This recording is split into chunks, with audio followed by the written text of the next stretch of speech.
ওই যে যারা আপনাকে ধরছেও না আবার ছাড়ছেও না, থাকতেও দিচ্ছে না আবার যেতেও দিচ্ছে না, ইচ্ছে হলে ডাকছে আর ইচ্ছে না হলে আপনি হাজার ডাকলেও সাড়া দিচ্ছে না।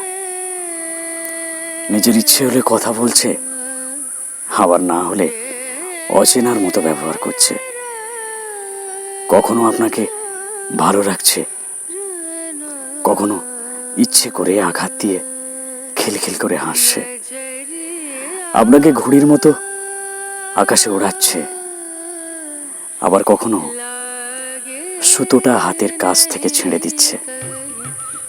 আসলে ওরা আপনাকে ভালোবাসে না, ওরা আপনাকে হাতের পুতুল বানিয়ে খেলা করছে। তাই এই মিথ্যে মায়াজাল থেকে যত তাড়াতাড়ি কেটে বেরিয়ে আসতে পারবেন তত আপনার জন্য ভালো।